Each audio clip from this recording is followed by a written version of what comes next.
dan svima. Moje ime je Vladimir Đerić, u ime Beogradskog centra za ljudska prava,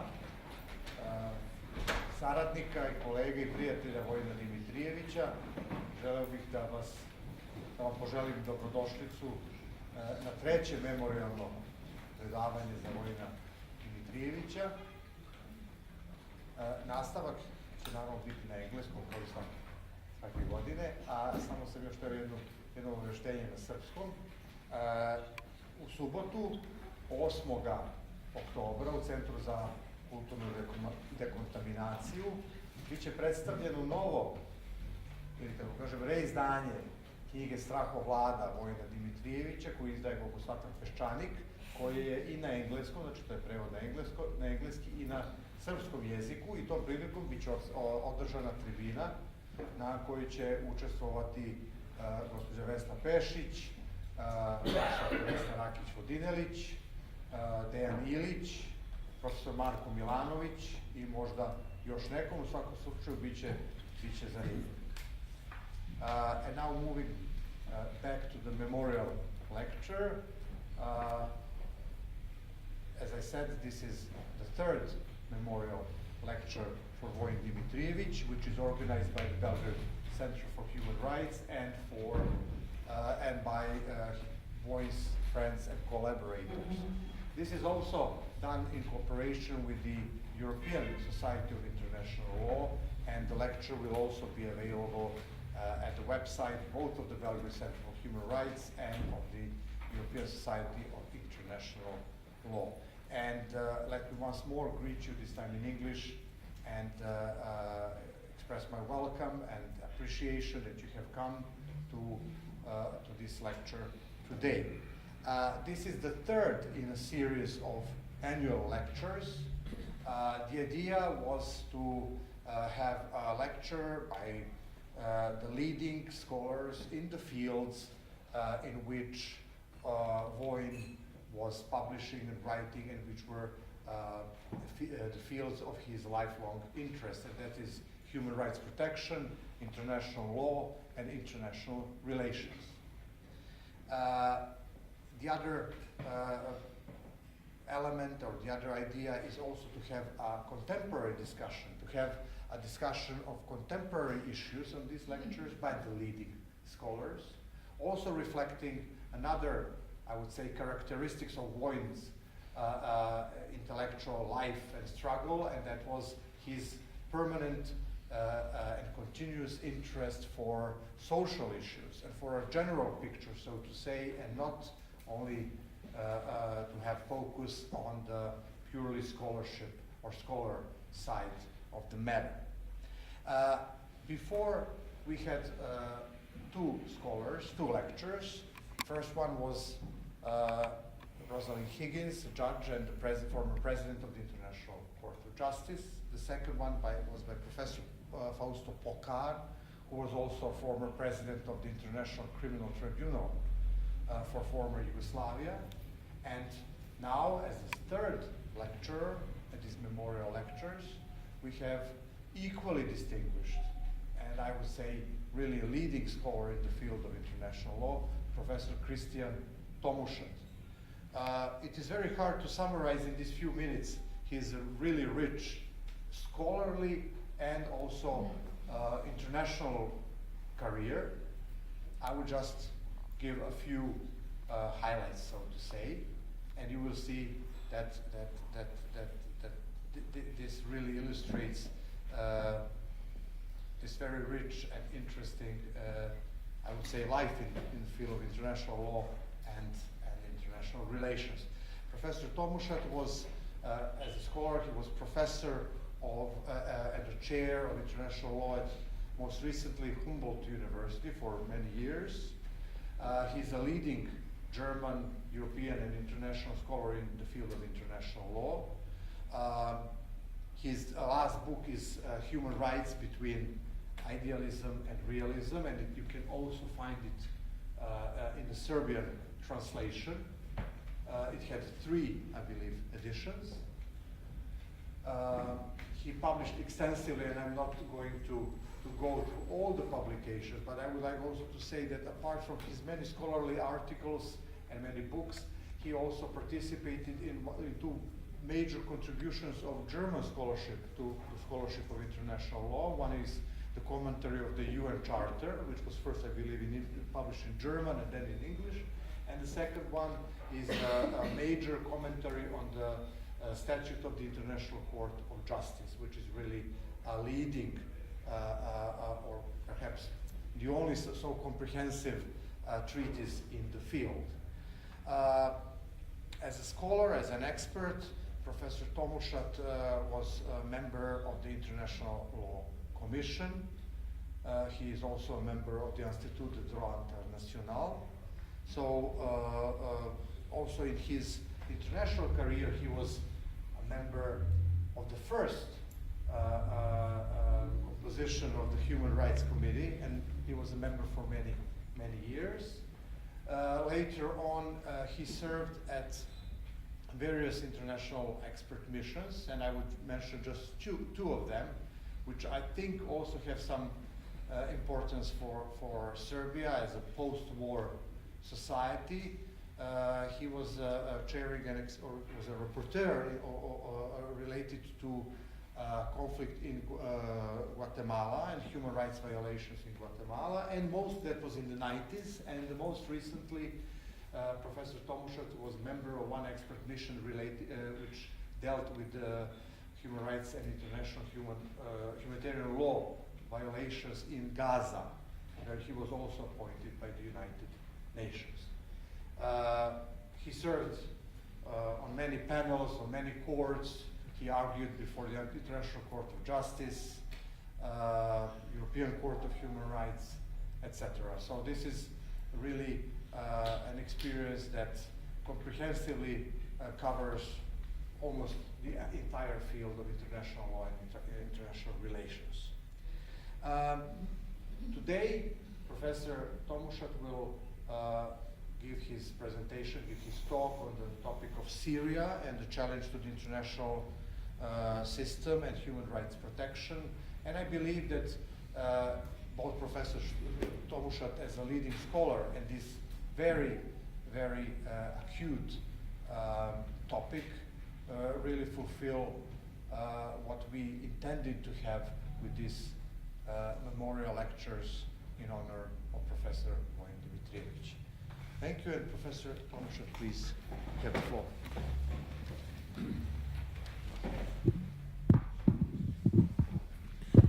Thank you very much for your kind words.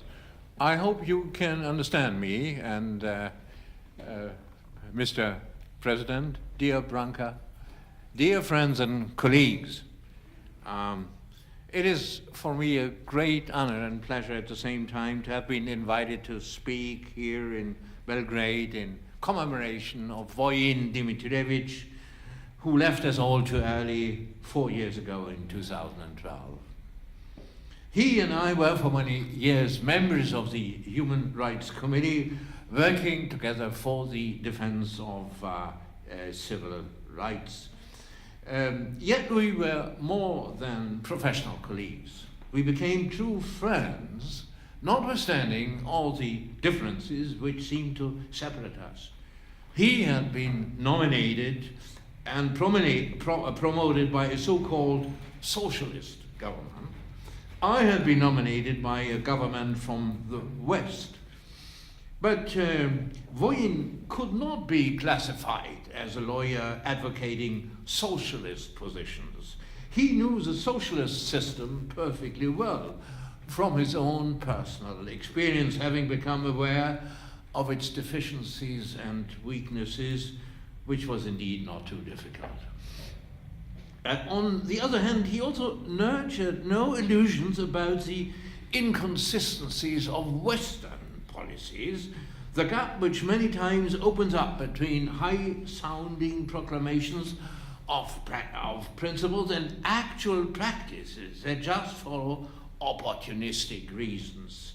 One of the thoughts he used to tell more than once was that socialist states had failed to fulfill their welfare promises, while the West had many times betrayed its values, by supporting the most brutal dictatorships when it fitted its strategic interests. Thus, moving on some kind of middle ground, he could not be a soldier of the socialist ideology. Yet, in spite of his clear-sightedness, he was no cynic. He was a true defender of human rights, believing especially in freedom of thought and freedom of expression. His voice was essential for the Human Rights Committee as a whole. When he spoke, people listened. They knew what he said was relevant and consistently to the point of the problems we were discussing. I chose the topic I'm going to speak today when the current armed conflict in Syria had not yet attained the degree of brutality it has reached these days, when even a convoy designed to carry humanitarian aid to traumatized civilian population was deliberately hit by aircraft throwing bombs and grenades without any regard for the victims, people discharging a humanitarian mission, and when the last hospital operating in the zone controlled by the rebels was destroyed with evil premeditation. No doubt that atrocious war crimes were committed following up on weeks and months of similar crimes. Can one still speak of human rights in a situation where any kind of respect for human life and dignity has been thrown overboard? One may evaluate the present constellation in two ways. Cynics will be inclined to say, those who under such circumstances dare to mention the lofty principles of human solidarity are just hopeless fools. Let us turn away from any moral principles and accept that eventually everything boils down to realpolitik. Mankind does not progress. It remains stuck in primitive power games. Yet such resignation would be fatal. It would lead us further down a slippery road. Let us rather follow Sisyphus and try against all odds to stand up against the evil that threatens to overwhelm us. Paradise is lost. It will never come back.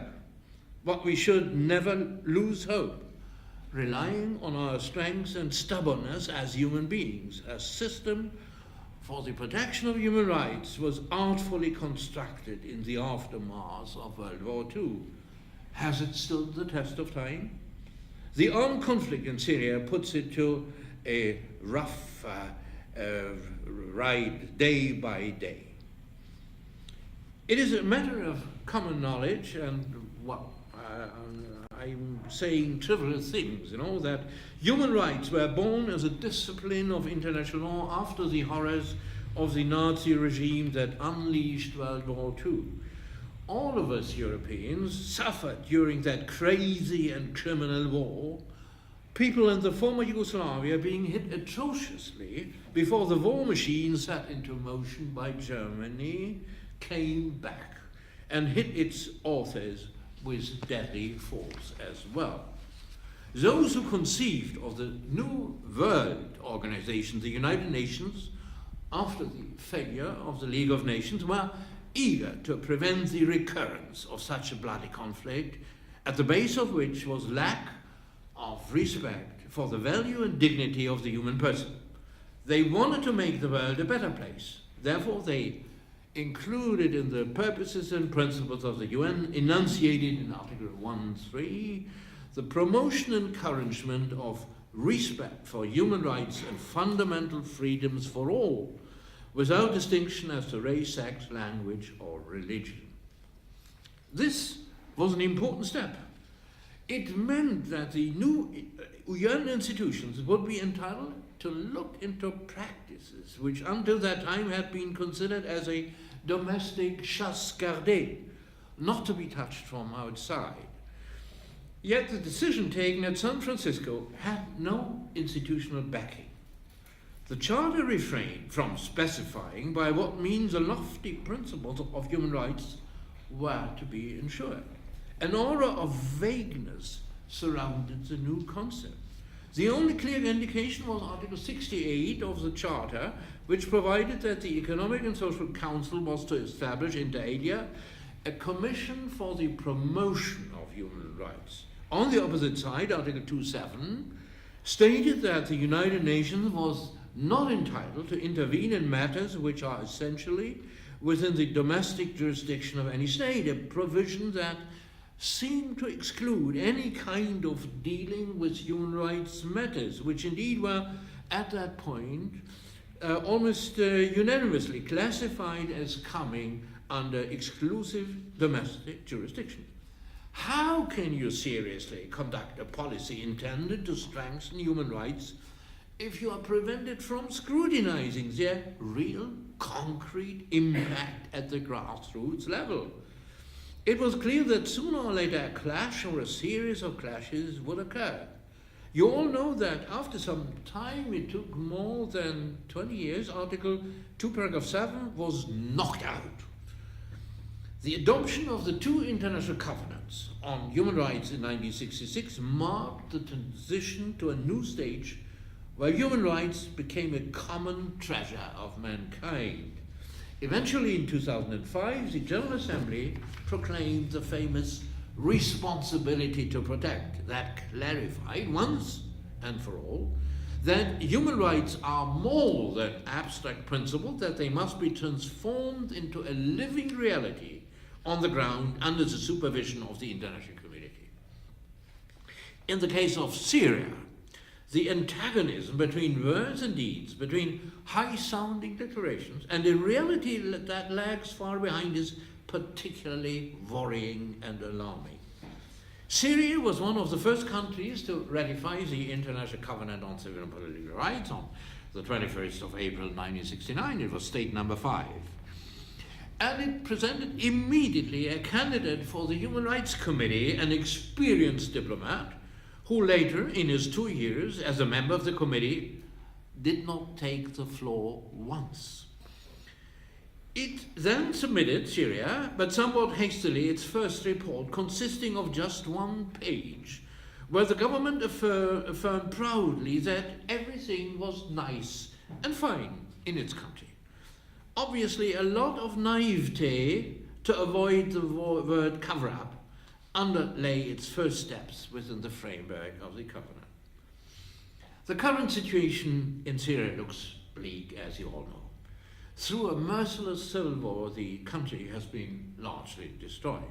Parts of Damascus and almost the entire city of Aleppo lie in ruins, not to speak of other towns and cities ravaged by the war. 3 weeks ago, a temporary interruption of hostilities seemed to bring some respite to the population that, deprived of food and water, finds itself at the brink of cruel starvation and total despair. Millions of persons have left the country as refugees. According to reliable sources, the numbers amount to almost 5 million people. Half of the population has been internally displaced. Syria is on top of the agenda of all UN institutions, but no end of the fighting is in sight. This is a serious test for the entire architecture of human rights mechanisms, as they have grown over the last decades. One can hardly imagine any greater suffering than what is described in the reports of the relevant UN bodies. Apparently, all the carefully designed mechanisms have failed.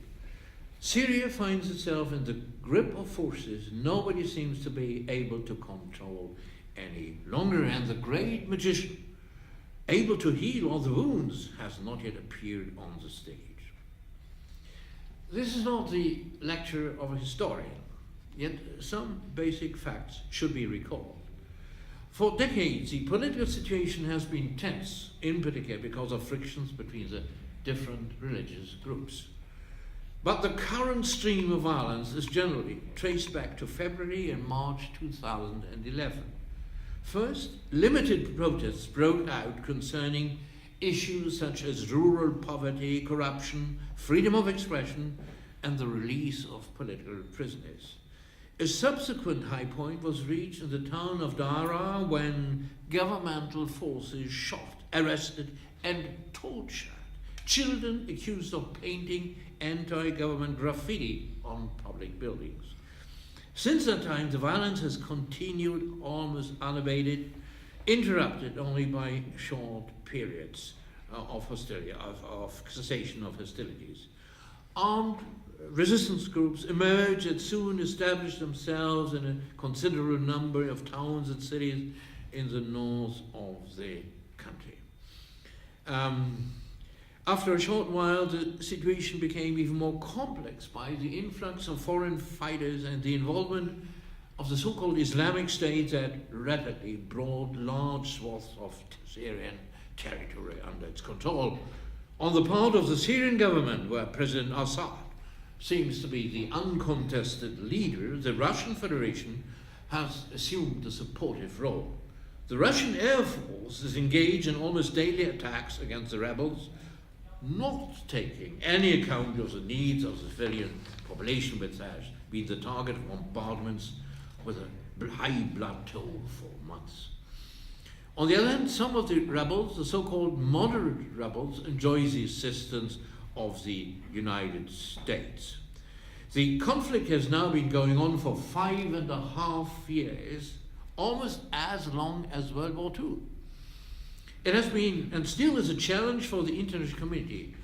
If 400,000 deaths and the numbers of refugees already mentioned had not attracted general attention and stimulated rescue efforts, humanity would have declared its moral bankruptcy. Humanitarian assistance has indeed been provided from many sources. I only mentioned the UN High Commissioner for Refugees and the International Committee of the Red Cross. Their actions testify to the sincerity of the will of the great majority of states to comply with their responsibilities also for people beyond their borders. However, we shall attempt to focus on the efforts by the relevant international institutions to tackle the core substance of the crisis. What have they done? What could they do to stop the daily massacre? The first one of the UN institutions to respond was, correctly from an institutional viewpoint, the Human Rights Council. It convened a special session on Syria, adopting on the 29th of April 2011, just 1 month after the outbreak of the increased violence in the country, a resolution in which it strongly criticized the Syrian government for numerous violations of its human rights obligations, essentially confining its emphasis to the application of lethal force against peaceful protests. It seems worth mentioning that the resolution was adopted by 26 to 9 votes, 7 members of the Council abstaining.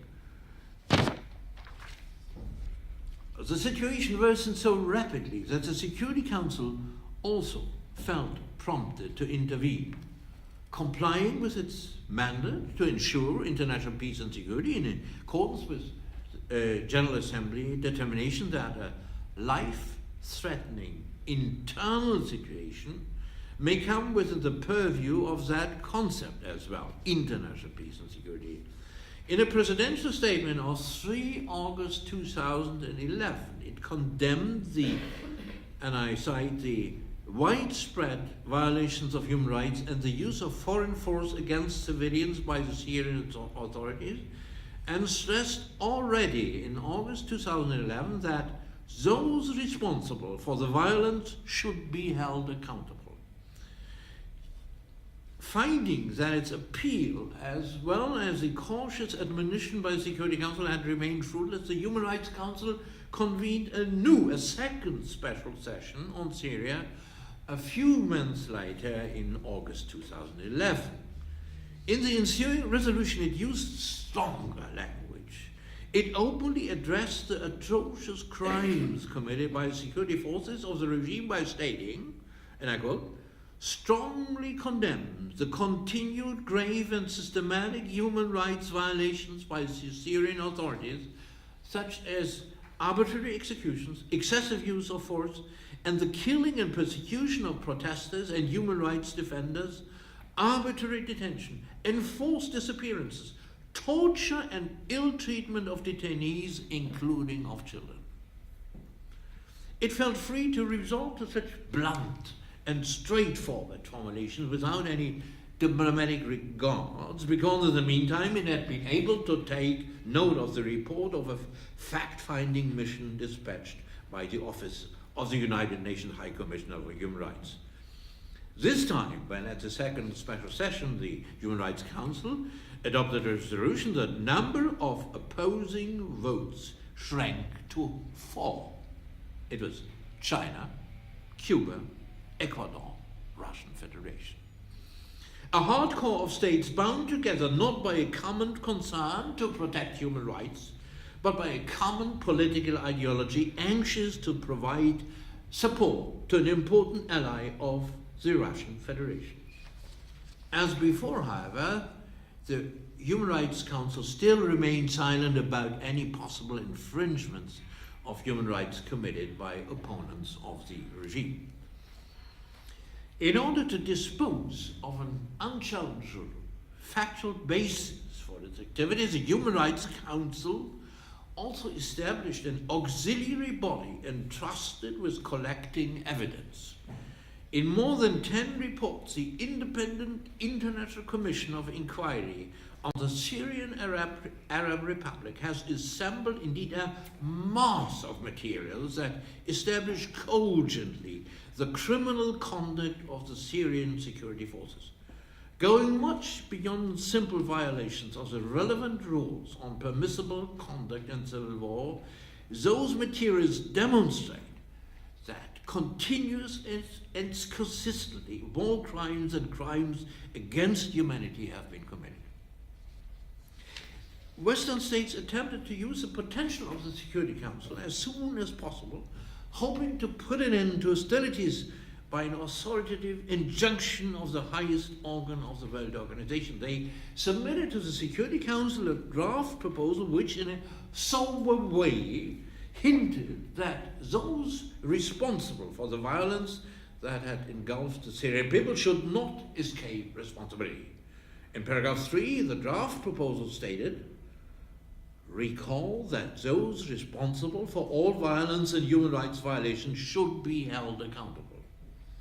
But the initiative carried by France, Germany, Portugal, and the UK was quickly thrown out by a veto cast both by China and Russia. The next step was the examination a few days later of Syria's record within the framework of universal periodic review that those of you who know a little bit of the UN mechanisms know quite well. In its national report submitted for that purpose, dated 2 September 2011, the Syrian government tried to rebut the criticisms raised by launching a counterattack. Not shying away from strong words, it stated, and I shall quote it, I think it's significant what the Syrian government said. In recent months, the Syrian Arab Republic has been subject to a series of criminal attacks against the nation and the people by armed terrorist groups. These attacks, which continue to the present time, have been accompanied by an unprecedented media campaign of lies and allegations targeted national security, stability, and unity. The campaign has been supported by certain Western states that are bent on discrediting and weakening the Syrian Arab Republic and getting it to change its political position on the challenges facing the region. The groups involved have committed offenses against the Syrian people and acts of theft, murder, and vandalism. They have also exploited peaceful demonstrations in order to create anarchy, strike a blow at national unity, and destroy the social fabric of the nation. These groups have deliberately caused mayhem and murder and destroyed public and private property. They have stirred up religious and interconfessional strife and exploited legitimate, peaceful, and orderly calls for reform emanating from members of the nation.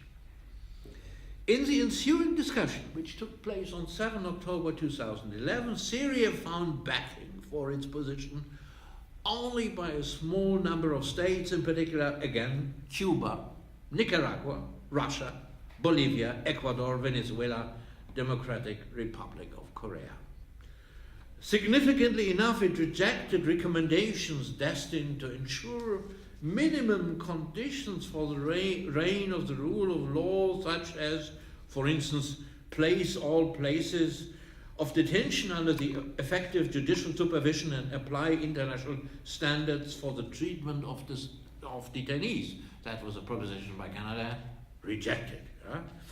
And prosecute all those responsible for the mass-scale criminal acts that have taken place in the past months, including members of security units responsible, commanders and politicians. That was a proposition by the Czechs, rejected. Thus, the government manifested openly that it wished to continue its own strategy of merciless and unfettered persecution of all of its adversaries. It was neither intrigued nor ashamed by the detailed description of the facts, and it acknowledged its lack of concern for the commitments it had undertaken by ratifying the International Covenant on Civil and Political Rights.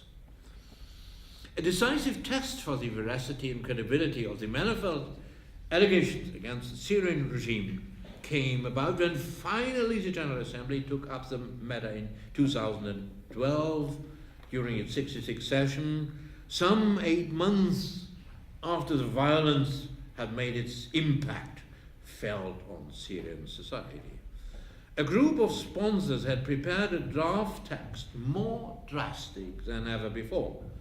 The General Assembly eventually stated in paragraph 1 of the operative part of its Resolution 66/176, strongly condemns the continued grave and systematic human rights violations by the Syrian authorities, such as arbitrary execution, excessive use of force, and the persecution and killing of protesters and human rights defenders, arbitrary detention, enforced disappearances, torture, and ill treatment of detainees, including children, adopted by the General Assembly. This text was adopted by an overwhelming majority of 133 to 11 votes, with 43 abstentions. Indeed, if a government is accused of practicing torture against children, all alarm bells must ring. Syria found itself ostentatiously isolated in the international community, enjoying only the support of its political friends. It should be added that the resolution made no mention of the conduct of the armed groups fighting the government. Fact-finding had not yet advanced so far as to ensure solid and unchallengeable basis of information in that regard. Now the Security Council came back to the Syrian agenda in 2012, and then it also condemned the human rights abuses committed by armed groups. Obviously, the Security Council could have gone much further by issuing binding orders to the litigant parties under Chapter 7 of the Charter, but the continuous increase in human suffering did not prevail over long-term considerations of a geopolitical nature. More than 1 year of silence followed that could not be continued after reliable reports had confirmed that the Syrian armed forces had used chemical weapons in an attack on their enemies in August 2013. Had the Security Council not expressed itself unambiguously about that massive infringement, both of international human rights law and international humanitarian law, it would almost have forfeited its function as a watchdog of international peace and security. Thus, it stated in clear and unmistakable language, it determined that the use of chemical weapons anywhere constitutes a threat to international peace and security. And it condemns in the strongest terms any use of chemical weapons in the Syrian Arab Republic. Yet it refrained from imposing any sanctions. Chapter 7 of the Charter was mentioned as the legal groundwork of the resolution, but no other member state was specifically addressed, which would have brought additional pressure to bear on Syria. The Security Council confined itself to addressing the Syrian Arab Republic, both the governmental authorities and the other fighting parties. A few days later, the Security Council manifested once again its abhorrence vis-à-vis the level of brutal violence which a conflict had meanwhile attained. It used the form of a presidential statement in order to be able to set out in greater detail than usually the relevant facts and emphasize the abominable character, bringing in almost an emotional tone that deviated from the normal business-like language used in its resolutions. It is clearly visible that the governmental representatives in the Security Council do not lack human empathy. One may assume that they persuaded their governments to be allowed to express those feelings in the hierarchically lower form of a presidential statement that would have been considered inconvenient as a genuine resolution. In resolution of 22 February 2014, the Security Council continued on that route, underlining with great emphasis the losses of civilian lives, the assaults on human dignity, and the destruction suffered by the Syrian population, and stressing this time in particular the urgent need for humanitarian assistance. Here all sides were addressed in harsh language. One may wonder why Russia accepted such a rude and undiplomatic tone vis-à-vis its ally. Our guess is that Russia started realizing that unconditional support for the barbaric acts of the Syrian security forces might at the same time inflict great damage to its already damaged reputation. It is significant, however, that that resolution was not based on Chapter 7. Furthermore, as already hinted, Russia has now, in September of this year, last month, renounced any semblance of decency by supporting its Syrian ally with regard to the worst war crimes on the ground. In the following years, the Security Council switched a couple of times to Chapter 7, but it refrained from imposing any sanctions, and it did not go any step further. It did not use Chapter 7 to impose sanctions on Syria. What can other UN organs do in order to put a halt to the fighting with its lethal consequences for the population? From the very outset, it would seem that in particular the expert bodies have been reduced to an onlooker's role in accompanying the conflict. In fact, this is the case. Syria was a difficult client for the Human Rights Committee from the very outset. Its first report had to be revised by bringing in at least some substantive elements, whereas the first version had just consisted of the reproduction of some of the key articles of the Constitution. Concerning its second periodic report, the Syrian government waited for no less than 23 years until 2000.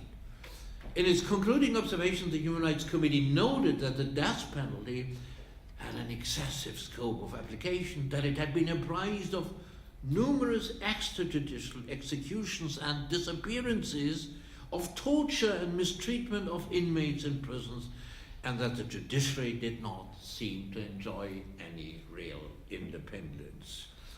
Apparently, those critical observations did not lead to any changes. When the Human Rights Committee had the opportunity to examine Syria's third periodic report in 2005, the same observations were formulated.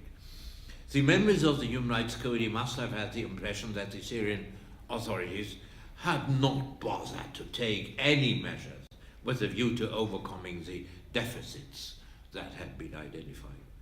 The interesting fact is that since that time, Syria has simply stopped complying with its reporting obligations under the International Covenant.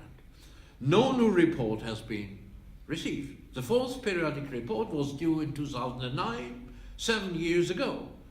Syria just ignores the Human Rights Committee, without that attitude receiving any great attention in the international community. A similar marginalization can be observed with regard to the Anti-Torture Committee under the Convention Against Torture.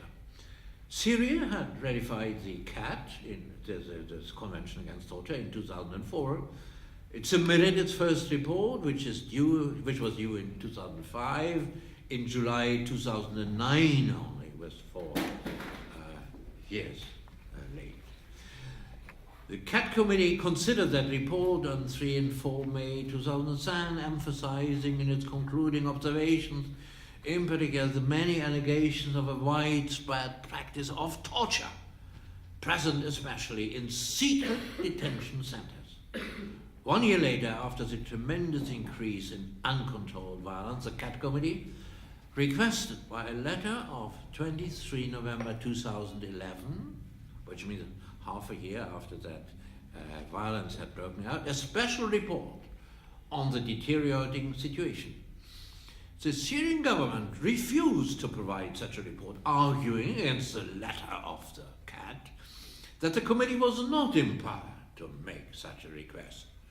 Notwithstanding the absence of a report and the additional refusal of the government to send a delegation for an oral exchange of views, the committee examined the situation on the basis of the materials that in the meantime had been assembled by many other UN bodies. In its concluding observations, the committee established a devastating balance sheet of the general pattern of heinous crimes committed by the Syrian authorities. However, this has been the end of the matter. The CAT committee is powerless. It cannot take any more effective action. The brief observations just stated, and I hope it was not too boring, show that the system developed within the UN for the protection of human rights is inherently defective.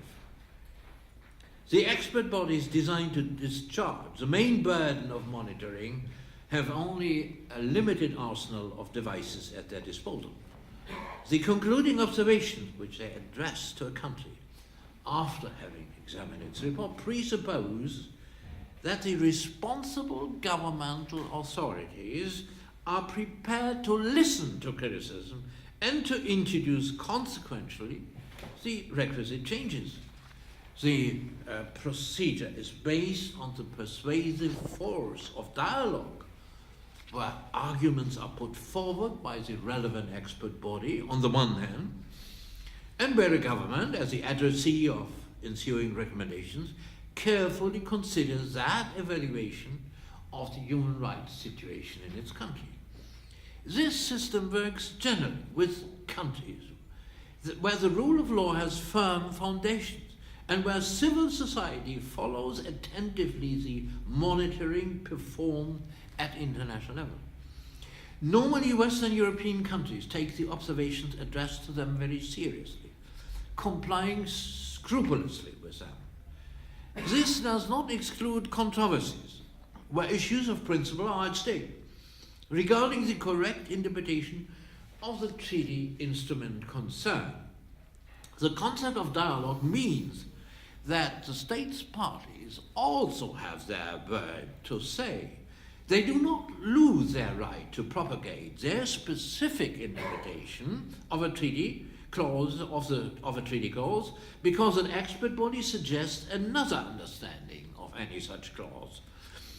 The expert bodies on their part must be prepared to learn from national experiences, possibly correcting their jurisprudence if they have become aware of their own failures or misguided opinions. This is a great advantage of the flexible system of monitoring under the UN Human Rights Treaties, the outcome of any examination being carried out on a report or an individual communication is never set in stone. It is carried exclusively by its inherent persuasiveness, so that it can be corrected much more easily than a judicial pronouncement. On the other hand, however, stubbornly to ignore an expert body's suggestions and recommendations in opposition to clear-cut facts simply amounts to a violation of the obligations undertaken. If this is the case, like in Syria, an expert body becomes absolutely helpless. In fact, an expert body does not have many remedies at its disposal. What it can do essentially is voice its concerns, pronounce suggestions and recommendations. It may even request an additional report, which it does from time to time, as did the CAT committee regarding Syria. But it does not have the institutional power to appoint an expert for a fact-finding commission, nor can it establish a special commissioner of inquiry. Where a state has refrained from submitting a report, it may even decide to examine the domestic situation prevailing in that country in the absence of a report and in the absence of a delegation that acts as a responsible interlocutor. But yet it is institutionally prevented from taking active steps to intervene with a view to halting the conflict. There are certain provisions in the CAT statute, but which need a special acceptance by the country concerned. In that regard, as shown above, the Human Rights Council has much better opportunities. It may indeed carry out inquiries, engage in fact-finding, and seek to establish personal contacts with the responsible government. All these are advantages which a committee of experts entrusting with enforcing a given set of rules lacks by virtue of its limited mandate. The truth is that at the end of the day, two procedural avenues remain open. First of all, from a legal viewpoint, the Security Council is not prevented from taking, under Chapter 7 of the Charter, any appropriate remedies, even fairly harsh measures. As has been shown a moment ago, the Security Council has been seized with the Syrian conflict at an early date already, making its first statement 6 months after the commission of the first acts of violent repression by the security forces. It is true that the Security Council is fully legitimated, first of all, to observe a critical situation before taking under Chapter 7, which is never easy, since it is not enough just to adopt a resolution. Any meaningful resolution must be enforced on the ground. But the members of the Security Council are not the masters of the UN Charter. They have an institutional responsibility.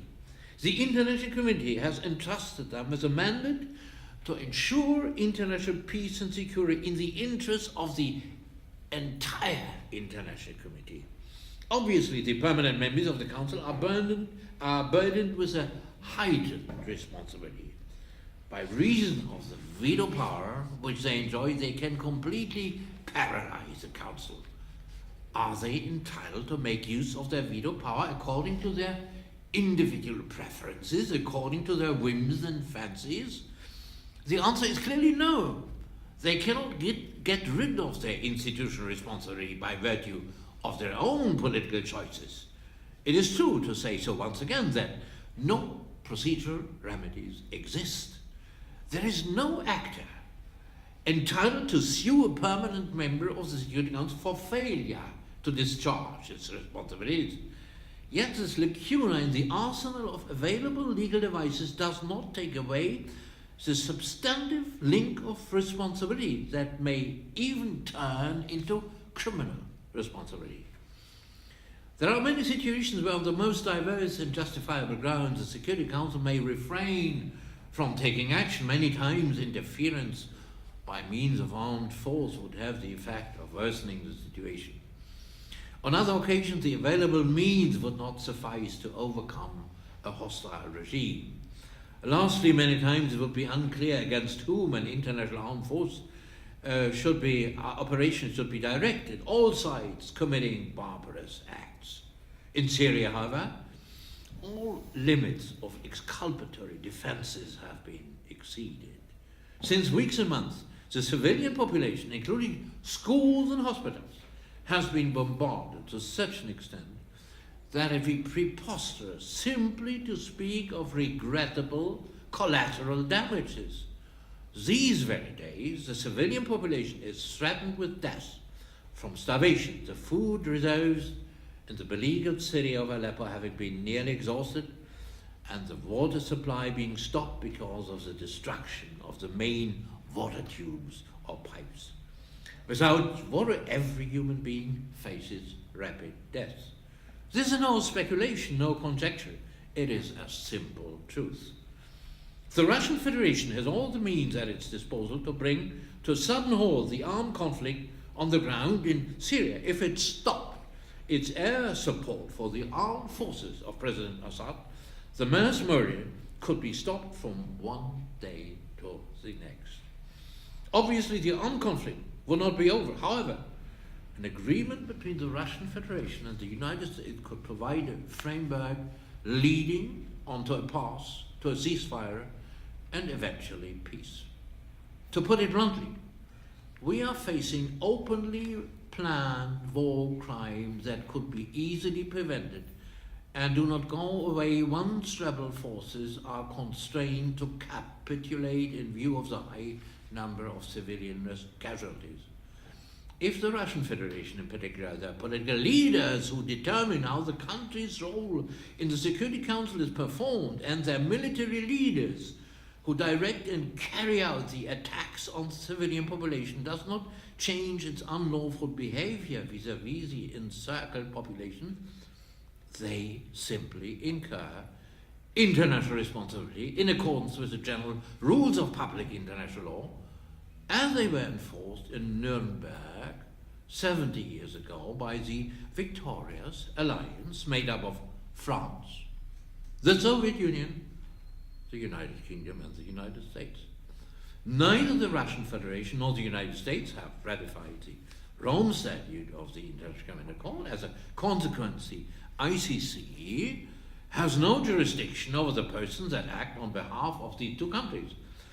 Given the fact that Syria, where the criminal acts in issue are being perpetrated, has on its part refrained from joining the Rome Statute.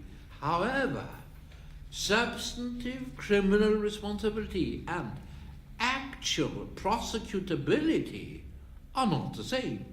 Criminal responsibility does not evaporate just because, under the current circumstances, no forum is available that could hear the charges against the perpetrators. That's almost at the end of the day we come back to the International Criminal Court, the institution in whose functioning so many hopes had been placed. Unhesitatingly, it must be stated at the present juncture that the ICC has not lived up to the expectations connected with its creation.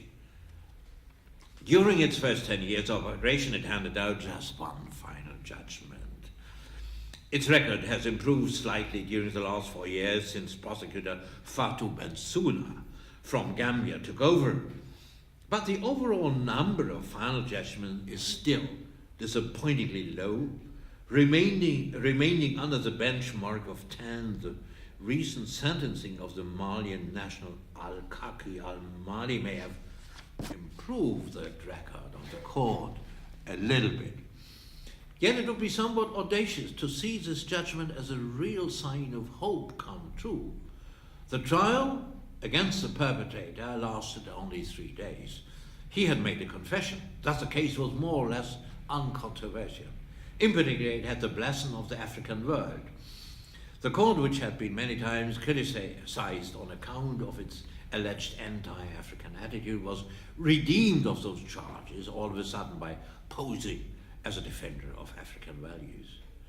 To bring before the court those responsible for the mass crimes committed in Syria will be a much greater challenge. As already noted, Syria is not a state party to the Rome Statute. On the other hand, any possible Russian responsibilities could only be entertained by the court if Russia itself agreed to submit the situation in Syria to the ICC, which probably will never happen. Therefore, is the prosecution of the crimes committed in Syria a matter to be left to domestic tribunals under the auspices of universal jurisdiction? In theory, this option exists for war crimes. Immunity is an obstacle that only high-ranking officials, like presidents or ministers of foreign affairs, can invoke to their benefit. Generally, no statute of limitation exists for war crimes. All those acting in support of the war crimes and crimes against humanity currently being perpetrated in Syria should be aware of the fact that they can be held to account under general international law. Not even the wide room of discretion granted to governments in taking decisions in the framework of the Security Council can, in legal terms, protect them from personal responsibility that one day may materialize as actual criminal responsibility.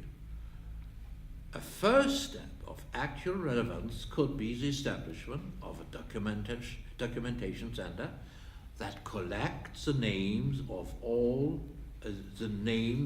persons that act to participate in the air attacks against Syria, where basic rules of humanitarian law are being violated and which amount to war crimes and crimes against humanity. Thank you for your attention.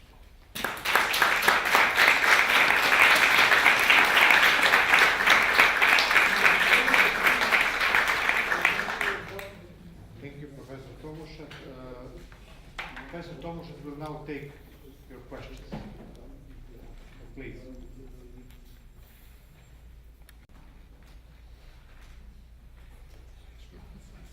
Please, could you state your name? I'm lawyer from Rezolucijom Human Rights, and as your lecture is closely related to the refugee crisis, I would like to ask you, would you, or did you conceive any response to the refugee crisis, apart from resolving the civil war in Syria? And what is your stand regarding the EU-Turkey agreement for tackling this crisis? A different question, of course, but it is closely connected to what I said, because the armed conflict has led to the emigration, the people fleeing the Syrian territory because the living conditions have deteriorated to such an extent that they can't exist there any longer. Now the question is, how far does international solidarity go? You know that the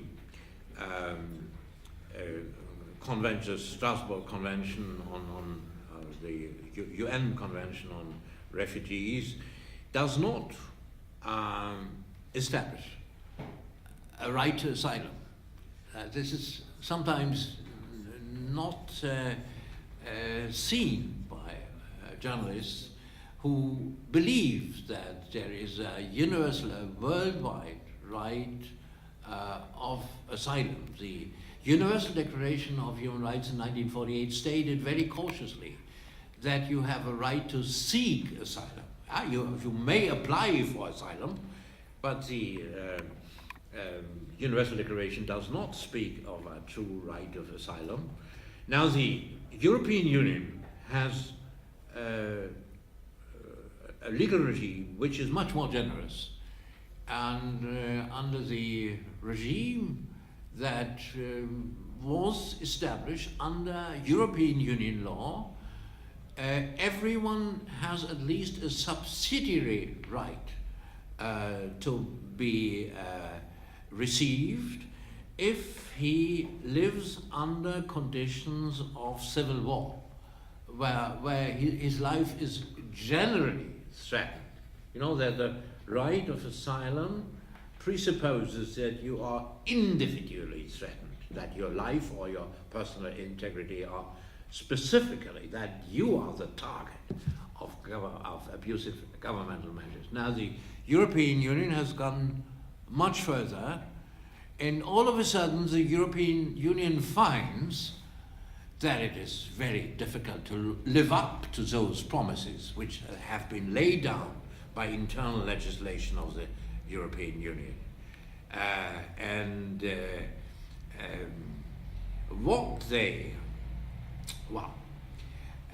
What they have done now, and how can you really control your borders?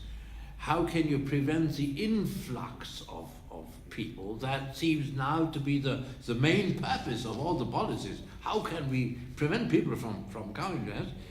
This is indeed, I think, inconsistent with the legislation which the European Union has enacted.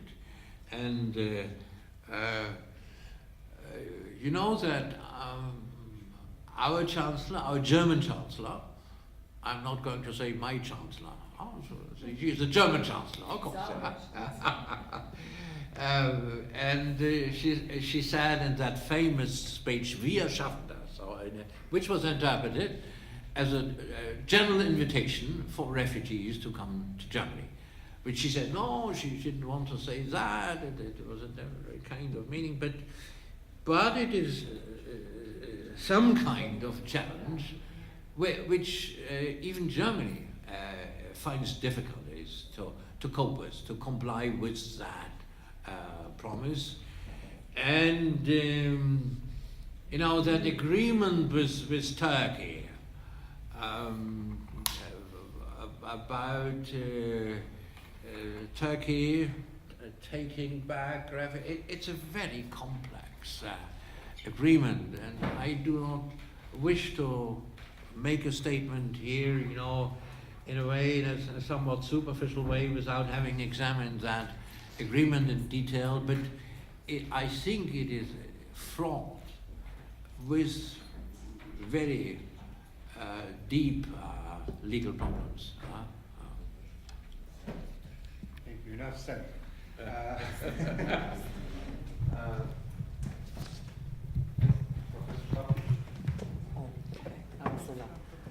Hello, my name is Tatjana Papić and I'm from the Union University Law School. Thank you for your insightful presentation.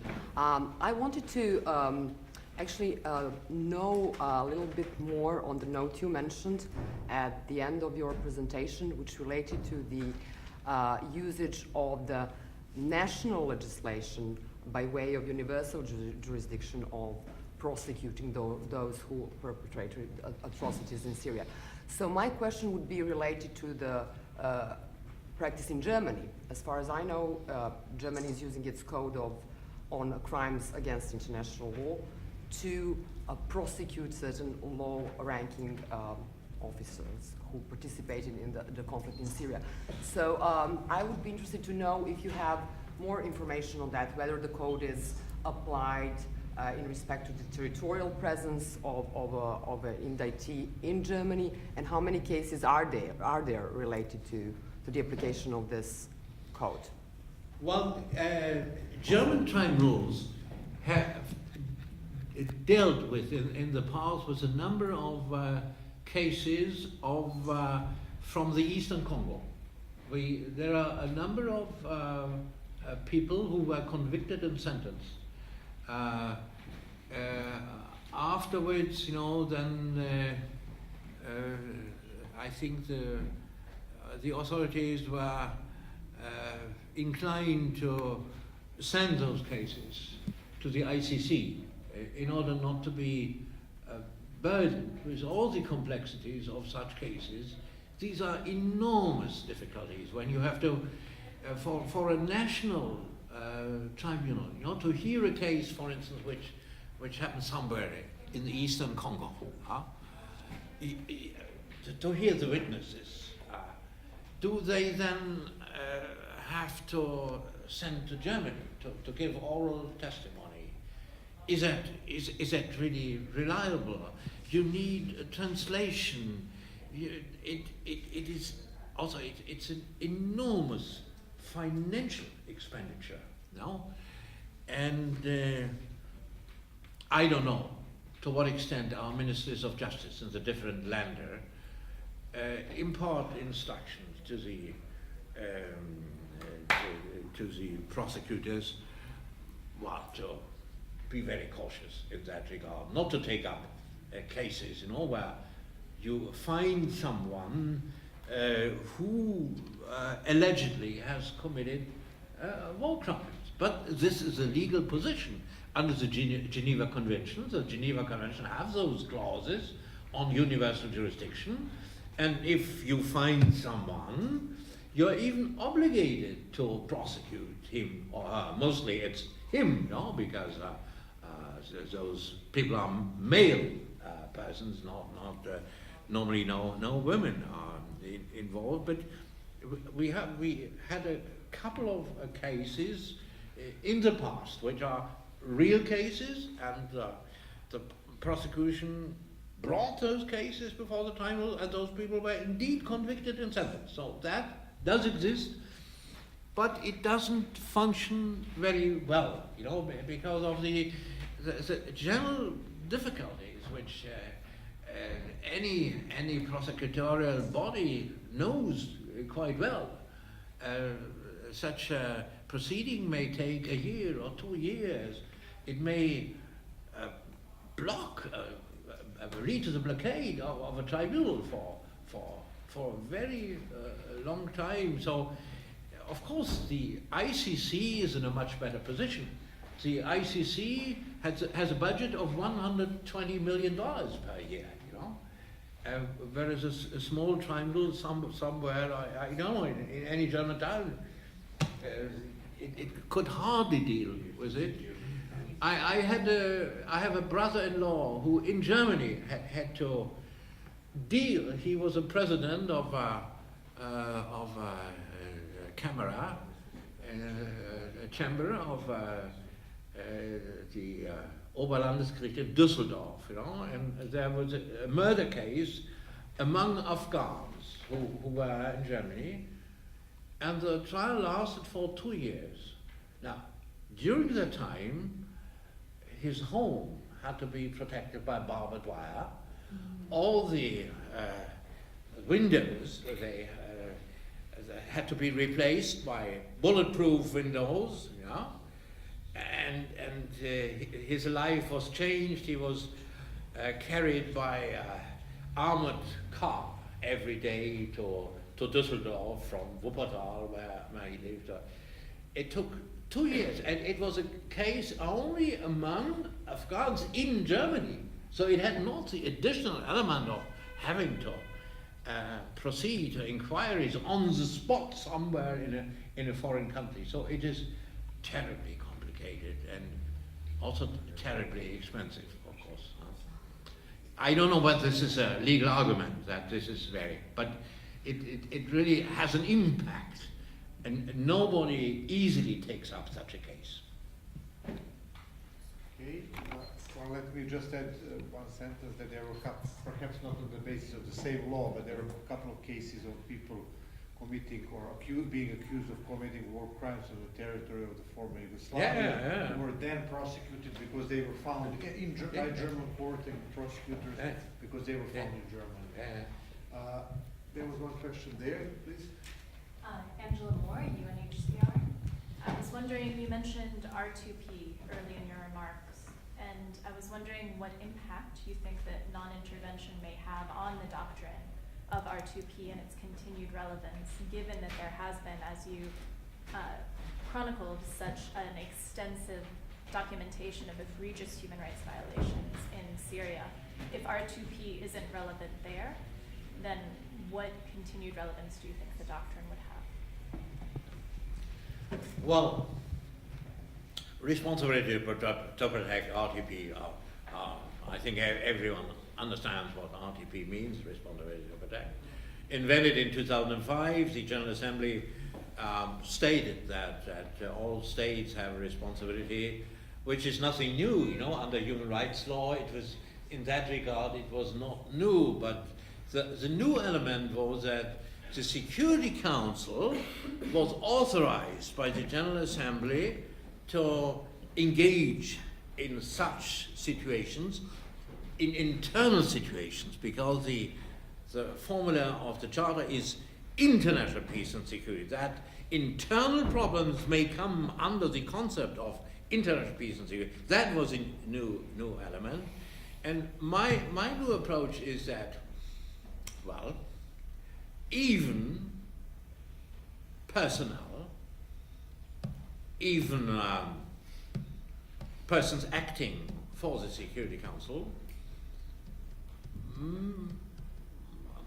may become personally responsible.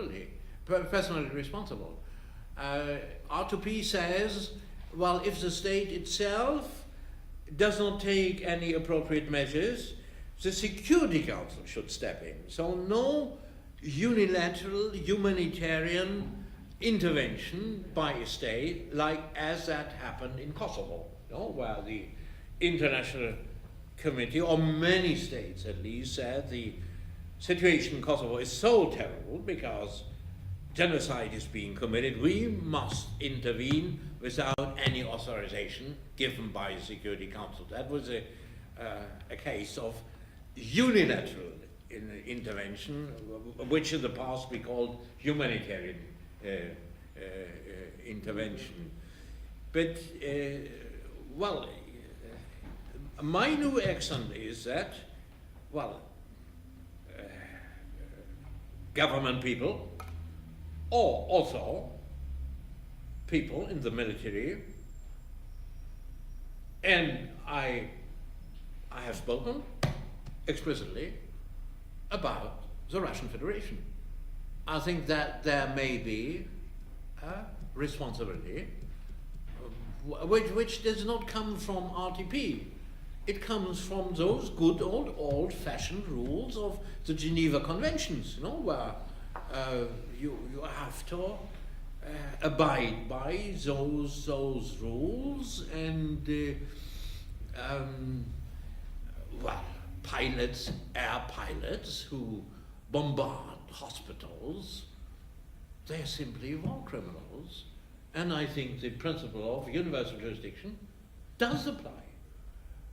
And therefore, as a first step, I suggested that a documentation center should be established.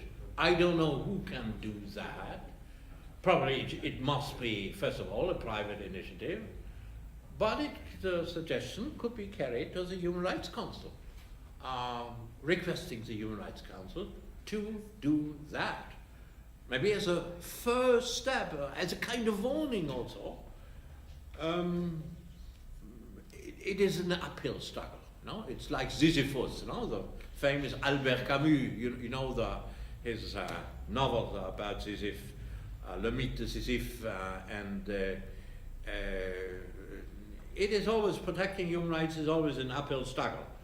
So I said so also, paradise is lost, it will never come back. Well, stubbornly, we nonetheless, although paradise, we try to get closer to it, to establish peaceful conditions on this. So this is our task, that's our, notre vocation, to establish a better world and do everything that is possible. We have the devices, we have the arsenal of instruments, we should use them. It is not perfect, but we should not despair, not just say that everything is useless, we just scrap the entire United Nations. That would be the wrong answer. If I may ask you just to follow up on this, what happened with this commission, with the, what's it called, Commission of Inquiry with regard to Syria? Have they been just a one-time thing, or they continue working? They continue working. Because you will obviously remember very well that in respect of former Yugoslavia, there was a commission of experts, which was established in '92, and it really, its reports, it turned out, had a lot of deficiencies or contradictions, but in a way it traced the path, it mapped the paramilitaries, it mapped the major criminals and the major crimes, and it was the first basis for the ICTY work to follow. So what is going on in Syria? I have read some of the reports by this independent commission of inquiry into the situation in Syria. And in my, I have not read, it's more than 10 reports, no? These are impressive reports of this independent commission. But according to my reading of those reports, the atrocities are documented, but there is no attempt to identify the person. It's not individualized, no? And this should be done. Maybe the Russian air pilots, oh, it shouldn't be too difficult to know who threw bombs on a hospital and on a humanitarian convoy. One should know that. And it might have some impact. I think that a country which shows such rough conduct should meet with a rough answer. With a rough answer, it's a very soft answer if you say, well, we shall establish a documentation center with we shall take down the names of all those who are involved in that, so that at least we know who was involved. Milica Kosta, please. Hi, Milica Kosta from the Humanitarian Law Center, something like a documentation center for the wars in the former Yugoslavia. Maybe if we're finishing, to end on a hopeful note, there is an organization that you're talking about. It's called the Syria Justice and Accountability Center, which works like a hat organization, storing the documentation collected by people on the ground. And the idea is to really target individuals, and their whole work is focused on the moment when there will be some kind of local or international process. So that's all. Thank you. Thank you very much for that. For that kind of information. Let me just add, you know, it will always be a crucial moment because when a peace agreement is concluded, and at the moment when you conclude a peace agreement, normally people tend to say, let bygones be bygones, you know, as was the attempt in Colombia. But the people in Colombia rejected that, no? Granting amnesties to those people of the FARC, Fuerzas Armadas in Colombia, that they felt was much too generous. And I think they did not reject the idea of peace. They rejected the idea of amnesties, large amnesties to people having committed atrocious acts. Any more questions? Thank you for your attention, and thank you, Professor Tomušat, for a very provocative, inspirational speech. Many ideas, many controversies, and hopefully, you know, I think we from this region know how hard it is to have a war that seems to last forever, and that brings with it so many atrocities as the Syrian one is now. So I think that this kind of feeling is also familiar for the people here. And thank you very much once again for coming to Belgrade. Thank you. Thank you very much.